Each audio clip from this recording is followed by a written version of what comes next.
Hello there and happy Wednesday. Thanks for joining me today. I am coming to you live to talk about a recently published article that I've been so excited about. In fact, there's so much in this article, I am definitely going to be doing a series of live videos on it and answering your questions. So let me actually show you here. This is the article that just came out last week from a really great group of neurologists, starting with Mark Hallet, ending with John Stone, some of the leaders in the field of functional neurologic disorders. So it's called Functional Neurologic Disorder, New Subtypes and Shared Mechanisms. And I'm going to hit on some of the key pieces here, not all of it, so stay tuned for part 2. But I'm going to hit on some of the key parts of this article. And if you're not already on our newsletter, I will be sending out a link to all of our videos from this week, our posts, and the articles that are associated with this. But I want to start first with just how this team went about it's a review article, right? So this is not a new randomized controlled trial, but a review article of multiple areas of literature looking at functional neurologic disorders. And one of the first things that they do is set out a definition, and I like it. So 2 pieces. So first they start with the term functional neurologic disorder conveying a condition in which the primary pathophysiological processes are alterations in functioning of brain networks rather than abnormalities in brain structure. So a network problem versus a structure problem.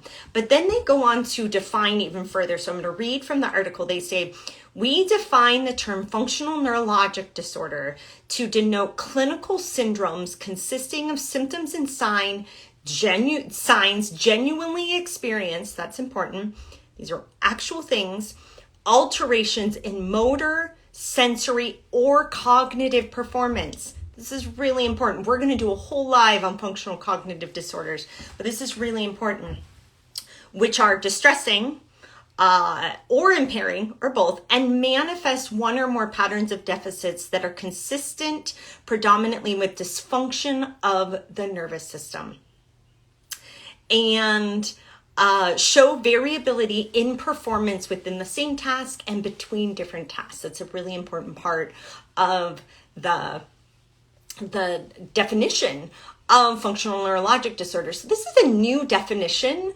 that has come out, and I think it is really important. So I like it, and I'm sharing it. They go on to give a little bit of the background. So if you're new to functional neurologic disorders, it's not actually that uncommon. So they talk about it being reported in anywhere from somebody 4 years old to 94. And we've seen the gamut of that as well, all ages. And, but the mean age is a little bit younger. So the mean age in functional movement disorders is in the 30s and functional seizures in the 20s. Now, one of the things that I really like that I'm going to hit on in talking about this article is the overlap in mechanism between some of these different types: functional movement disorders, functional seizures, functional cognitive disorders, and 3PD. So one of the things that they say, and this is why I'm on here sharing about this, is they say access to diagnosis and treatment is problematic because there's just too few healthcare providers that understand it. That is literally part of our mission at Re+active, in our therapy practice, in our education, is to educate others so that there are more healthcare providers that can understand and treat functional neurologic disorders. So now I want to share with you this particular diagram here. Ooh, it is hidden in my pictures here. Let me grab it. The diagram here that I shared. Now it's a little bit tiny on this particular post, but what this diagram shows is everything starting at the first predisposing factors, precipitating factors, common comorbidities, perpetuating factors, treatment, and outcome of recovery, for sure. So one of the things that I really like about this model is that it really encompasses all types of functional neurologic disorders, not just functional movement disorders, but functional cognitive disorders, 3PD, and functional seizures. And you can see that there are actually similarities in the predisposing factors and precipitating factors and comorbidities and perpetuating factors amongst these diagnoses. So diving into these in our assessment and treatment as therapists is going to be really important, and understanding the pathophysiology. So I want to go actually to another piece here in this article, and I want to share another diagram, because to me, this is one of the coolest parts of this article is this diagram looking at the underlying neural mechanisms of a functional neurologic disorder. They use movement as the example, but they argue, and I would argue as well, if you look at the literature and the functional MRI imaging and the understanding of some of the underlying components of all of the disorders, functional seizures, 3PD, functional cognitive disorder, functional movement disorder, is that it follows a similar neural mechanism. So if you think about movement, this is very simplified. We know it's very complex, but if we think about it from the top there, from intention, so this is particularly part of the brain called the DLPFC, dorsolateral prefrontal cortex. So we have an intention to move. So that's number one. We have planning, movement planning. So that's the supplementary motor area, or SMA. Then we have the movement generation. So that's in the basal ganglia, into some of the primary motor cortex, or M1. And then we have the movement. So that's very simplified. We obviously have other circuitry in there, the cerebellum in there. And as you can see along the side, our emotion and attention impact that. What you see here written under each of those steps are some of the areas that are implicated in a functional neurologic disorder that has been impaired in generating movement. So you can see intention, so abnormal connectivity with the DLPFC, planning, SMA abnormal connectivity, movement generation, hypoactivity in the basal ganglia, but actually normal M1, normal connectivity with the motor cortex. Really interesting. So that's one piece of it in driving our movement, but I want to look at the other pieces as well. So what you can see is this is circular, right? So we plan and we generate movement, but we do that based on our environment and our sensory systems. So we see over here, I'm pointing to it at my screen, obviously you can't see that, but if you look to the right, you see multimodal integration.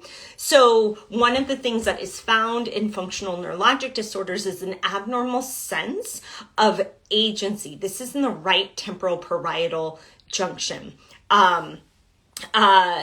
There's abnormal, I should say, the right temporal parietal junction is the key area in sense of self-agency, amongst others, but there's abnormal activity in that area.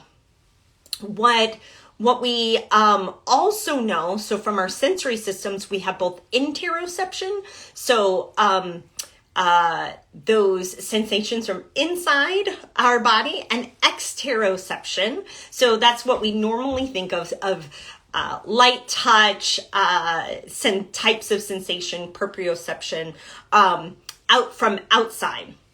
So what we know in functional neurologic disorders is that both of those can be impaired. So impaired interoceptive accuracy, and it could be either reduced or increased. I definitely see both. And then a change in exteroception. Typically we see this in some sort of illness or physical injury. So this is going to impact that multimodal integration. And that can lead to prediction errors. So that's what you see at the top. You see an arrow leading up to a prediction error that can actively interfere with movement generation, and particularly make it so that a person does not feel control of their movement. And that is the primary issue in a functional movement disorder. What these authors argue, and I agree with because we see all of these subtypes of functional neurologic disorders, is that this mechanism is the same. And maybe with some variance. So we know with 3PD, some of that circuitry is vestibular and visual and somatosensation. But when you look at the literature, there's a lot of similarities across these. So I want to then talk about the subtypes. So I'm going to share with you another picture here. I believe it is this. Well, nope, sorry, not that one. This one. Gosh, that's not showing up great, but let me explain it to you. They looked at the subtypes of seizures, functional movement disorders, and 3PD. I'm just going to stop sharing it because it's not very helpful. But they looked at these as distinct categories with similar mechanisms of functional neurologic disorders.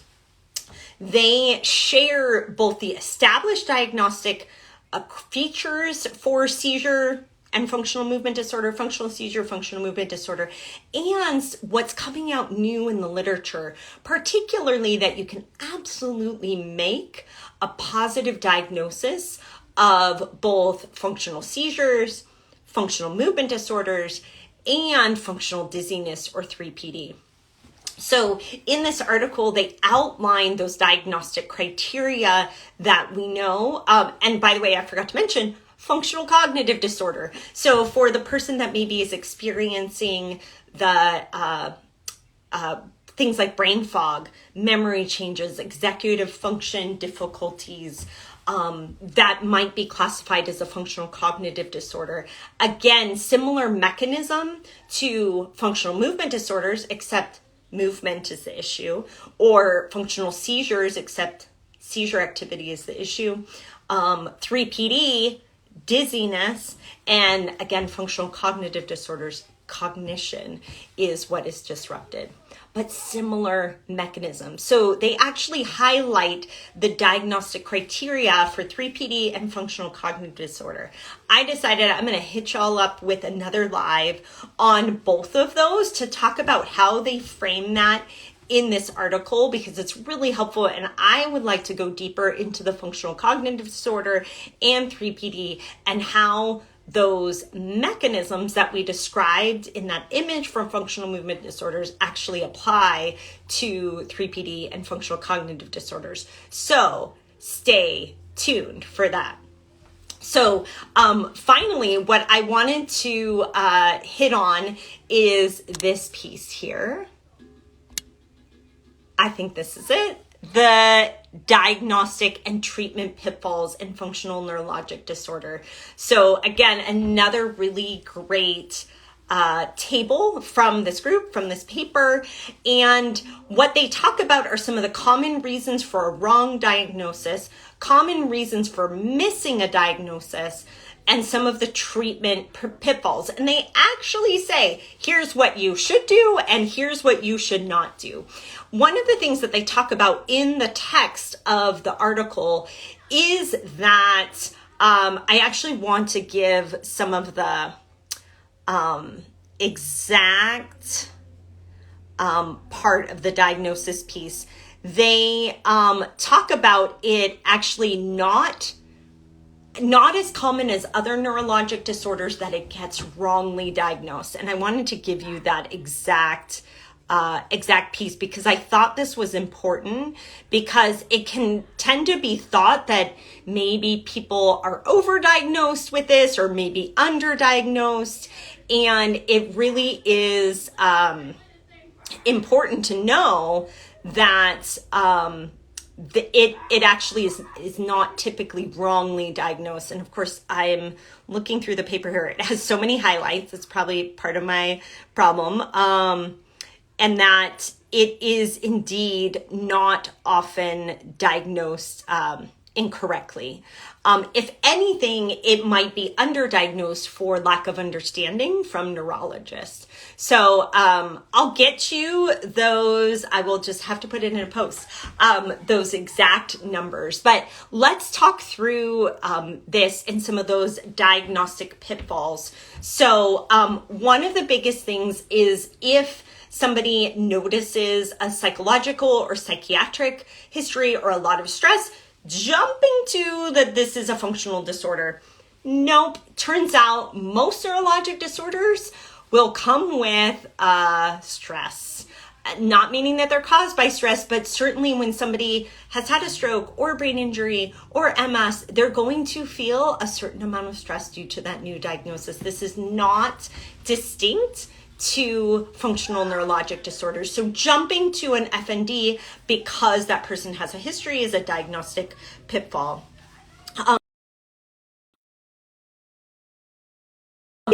Failure or not diagnosing based on positive signs. So a neurologist not understanding the positive functional neurologic signs and basing their diagnosis on that particularly.